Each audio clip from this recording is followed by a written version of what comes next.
श्री शिवाय नमस्तुभ्यम। हम सबको पता है कि आज है 26 फरवरी यानी कि महाशिवरात्रि का बहुत ही विशेष सा दिन। एक बार फिर से मेरी तरफ से आप सभी लोगों को महाशिवरात्रि की बहुत बहुत शुभकामनाएं। भोले शंकर माँ सती की कृपा आपके ऊपर और आपके पूरे परिवार के ऊपर हमेशा बनी रहे ना।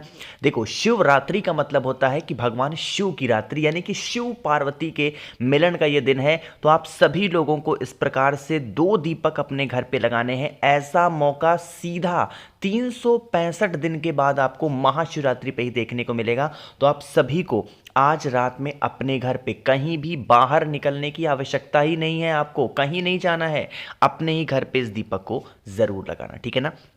बड़ा ही स्पेशल सा, बड़ा ही प्यारा सा उपाय है, तो समझने की कोशिश करते हैं। स्क्रीन पे आप सभी को दीपक दिख रहा होगा, अरे दिख रहा है ना। तो क्या करना है, आपको इसी तरीके से 2 दिया लेना, ठीक है ना। दीपक नया हो पुराना हो उससे मतलब नहीं है, बट दीपक होना चाहिए, ठीक। अब विशेष दिन है, अरे है कि नहीं है। तो विशेष दिन पे मैंने आपको बताया है कि दीपक के अंदर क्या डालना चाहिए, घी डालना चाहिए। अब हर दिन की तरीके से इस उपाय को करना वैसे ही है, बट थोड़ा सा तरीका चेंज है, जलाने की जगह चेंज होगी, ठीक।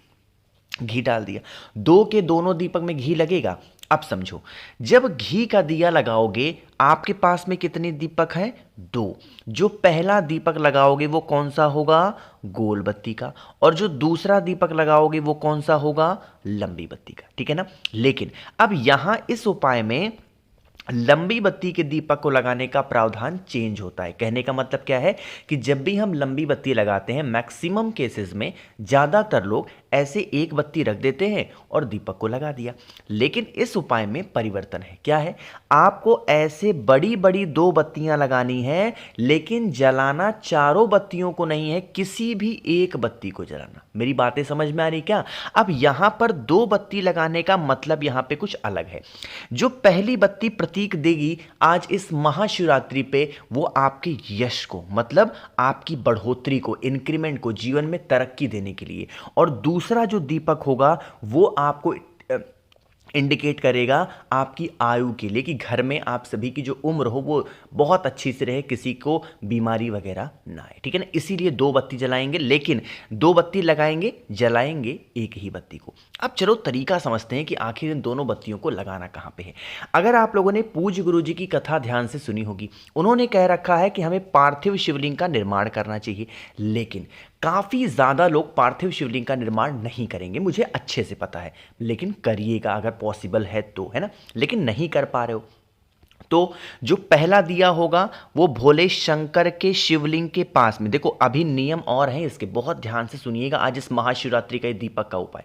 पहला दीपक कहां पे लगाओगे, भोले शंकर के शिवलिंग के पास में। कौन सा लगेगा, अरे भाई बताओ, गोल बत्ती का, ठीक है ना, लगेगा।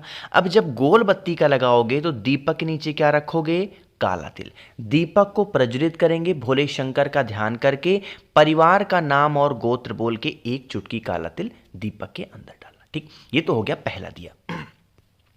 दूसरे दीपक की हम लोग बात करते हैं। जो दूसरा दिया लगाओगे वो बेल पेड़ के नीचे लगाएंगे, और जो मैंने आपको बत्ती बताई ना, कौन सी, लंबी, जिसके अंदर आपको ऐसे 2 बत्तियां लगानी है, लेकिन जलाना किसी एक बत्ती को है। दीपक के नीचे, बेल पेड़ के नीचे क्या लगाओगे, चावल का दाना रखोगे, और जलते हुए दीपक के अंदर चावल के दाने को डालोगे। ये तो हो गया दीपक लगाने का नियम। लेकिन यहां पे एक चेंजिंग है। वो कौन सी चेंजिंग है, अगर आप लोगों ने पार्थिव शिवलिंग का निर्माण किया है तो 2 के दोनों दीपक कहां पे लगेंगे, पार्थिव शिवलिंग के पास में। एक दिया गोल बत्ती का और एक दिया लंबी बत्ती का। इस चीज का विशेष ध्यान दीजिएगा आज के इस दिन पे, बड़ा ही स्पेशल सा दिन है, इसलिए बार बार फोर्स कर रहा हूं, आप सभी लोग दीपक जरूर जलाना, ठीक है ना। चलो, पहला उपाय समझ में आ गया है। आज इस महाशिवरात्रि पे करने वाले हम लोग बात करते हैं अपने दूसरे उपाय की तरफ, जो कि आपको करना है बेल पत्र के साथ में। बातें करते हैं इस उपाय के बेनिफिट क्या होने वाले हैं, फायदे क्या होने वाले हैं। देखो, जैसे आज के टाइम पे ना, मुझे नहीं लगता कि कोई ऐसा परिवार होगा जिस परिवार में टेंशन ना हो ना। ज़रूरी नहीं है कि सिर्फ टेंशन लड़ाई झगड़े को लेके ही होती है, हर एक परिवार के अपने अलग टेंशन है। कोई किसी को देख के ना खुश हो रहा है, कोई किसी को देख के परेशान हो रहा है, किसी की प्रॉब्लम ही सॉल्व नहीं हो पा रही है। आप इस उपाय को करेंगे। इसके लिए आप सभी को एक बेलपत्र लेना, बहुत ही प्यारी से सुंदर सी हो, ठीक है ना। बेलपत्र ले लिया। बेलपत्र लेने के बाद में आपके घर के अंदर रखा हुआ कोई भी एक रुद्राक्ष, उसमें मुखी नहीं देखना है कि एक मुखी हो, दो मुखी हो, चार हो, पांच हो, नहीं, कोई दिक्कत नहीं है। कोई भी एक रुद्राक्ष आपके घर में पड़ा होना चाहिए, ठीक। अच्छा हाँ, देखो, रुद्राक्ष का नाम आया तो मुझे याद आ गया। आपको पता है कि आज रात 12 बजे तक आप सभी लोगों के लिए एक छोटा सा ऑफर है, और वो ऑफर है कि अगर आप मुझसे 7 मुखी रुद्राक्ष या 9 मुखी रुद्राक्ष खरीदते हो, लेते हो, इनमें से कोई भी एक रुद्राक्ष जो कि मैं आपको दे रहा हूं, इसके साथ बहुत सारी चीजें मुफ्त में अगर खरीदोगे तो 5 मुखी रुद्राक्ष फ्री मिलेगी, 3 मुखी रुद्राक्ष आपको फ्री मिलेगी, प्लस आप सभी लोगों को मिल रही है रुद्राक्ष की माला श्री शिवाय नमस्तुभ्यम जप करने के लिए, और प्लस आपको मिलेगा 50 ग्राम भस्म महादेव को समर्पित करने के लिए। और एक नई चीज मैंने ऐड कर रखी है, एक रुद्राक्ष का फल मैं आपको दे रहा हूं, वो भी फ्री में, जिसमें से 1 मुखी से लेकर के 31 मुखी तक निकल सकता है। तो अगर आप सभी को इसका लाभ उठाना है तो 9005643345 मेरा व्हाट्सएप नंबर है, जल्दी से मैसेज करिए और ऑफर का लाभ उठाएंगे। आज रात 12 बजे तक आपके पास में मौका है, ठीक है ना। देखो, अब समझने की कोशिश करते हैं, मैंने क्या बताया। कोई भी एक रुद्राक्ष आपके घर में हो, तांबे का लोटा ले लो, उसके अंदर जल भरो, जो रुद्राक्ष मैंने दिखाया उसको डाल दो, ठीक है। डाल दिया। रुद्राक्ष वाले जल को उठाना, बेल पत्र को उठाना, महादेव के शिवलिंग के पास पहुंचना, जो बेल पत्र है उसे सीधा महादेव के शिवलिंग के ऊपर समर्पित करोगे। जब कोई भी परिस्थिति खराब हो जाए, टेंशन को लेकर के किसका नाम लेंगे? महादेव का यहाँ पे अवधूत रूप ध्यान रखेंगे, तो अवधूतेश्वर महादेव के नाम से आप सभी लोगों को बेलपत्र समर्पित करनी है, और वही रुद्राक्ष का जल महादेव के शिवलिंग के ऊपर समर्पित करना है जिस प्रकार की प्रॉब्लम आपकी चल रही है, और वही रुद्राक्ष का जल शिवलिंग से होता हुआ नीचे गिरेगा। जल को रोक करके जो भी व्यक्ति चिंता में रहे, थोड़ा सा आचमन करा दो, 2-4 बूंद, और उसके आंखों पे, मस्तक पे और उसके गले पे रुद्राक्ष का जल लगा देना। कोई समस्या आपकी नहीं होगी। बाद में उस रुद्राक्ष को आप अपने घर पे लेके जा सकते हो। समझ रहे हो ना मेरी बातों को? तो आप सभी लोगों को इस उपाय को भी जरूर करना, ठीक है ना। 2 उपाय समझ में आ गए। आगे बढ़ते हैं इस वीडियो के हम लोग अपने तीसरे उपाय की तरफ, जो कि बहुत स्पेशल है। बहुत सालों में ऐसा उपाय करने का नंबर आता है ना, बड़ा स्पेशल है। लेकिन उससे पहले एक छोटा सा काम जल्दी से कर दीजिए, वीडियो को लाइक करेंगे। मेरे जितने भी भाई बहन आवाज़ आज मेरी पहली बार सुन रहे हैं, चैनल को ज़रूर सब्सक्राइब करना है ना। देखो, मेरी बातों को बहुत ही ध्यान से सुनिएगा, बड़ा ही स्पेशल सा उपाय बताने जा रहा हूँ। जैसे आज के टाइम पे मुझे नहीं लगता कोई ऐसी फैमिली है जिसके घर में धन को लेके दिक्कत ना हो ना। अच्छा हाँ, धन की बात आई, जो 7 मुखी रुद्राक्ष होगा वो स्पेशली धन प्राप्ति और कर्ज मुक्ति के लिए है, और 9 मुखी रुद्राक्ष जो मैं दे रहा हूँ वो घर में सुख शांति के लिए। तो जल्दी से ऑर्डर करिए, ठीक। तो आप सभी को क्या करना है, ऐसे ही एक मौली लेना है, लक्षा लेना, धागा लेना, ठीक है ना, धन प्राप्ति के लिए। ले लिया। लेने के बाद में आप सभी को जरूरत पड़ने वाली है एक सिक्के की, है ना। वो सिक्का 1 रुपए का हो सकता है, वो सिक्का 2 रुपए का हो सकता है, वो सिक्का 5 रुपए का हो सकता है, 10 रुपए का, जो भी लेना हो ले लो।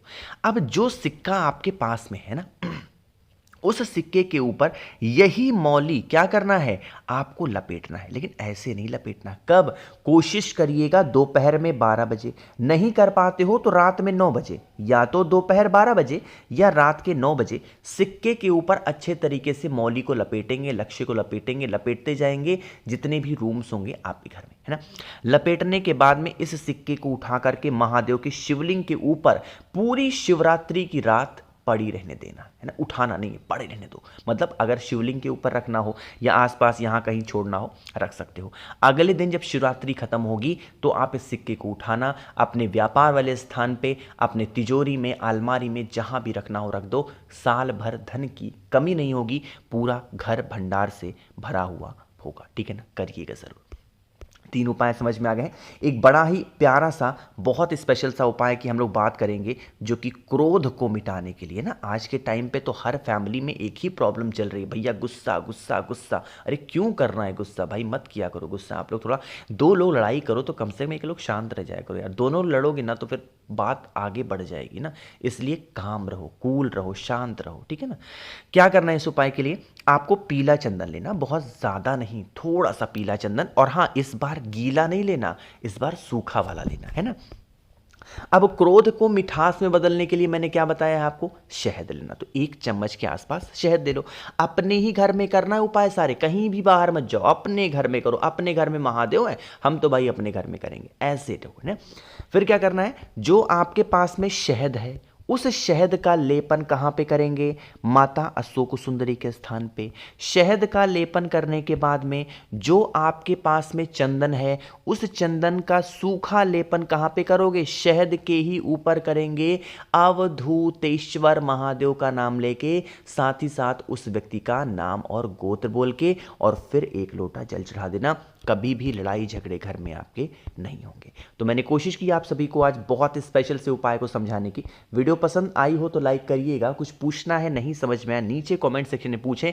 नंबर एक बार आप और नोट कर लें, 9005643345 मेरा व्हाट्सएप नंबर है। जल्दी से मैसेज करिए और ऑफर का लाभ उठाएं आज रात 12 बजे तक। और हाँ, चैनल को जरूर सब्सक्राइब करेंगे जिसने अभी तक नहीं किया है। श्री शिवाय, नमस्तुभ्यम।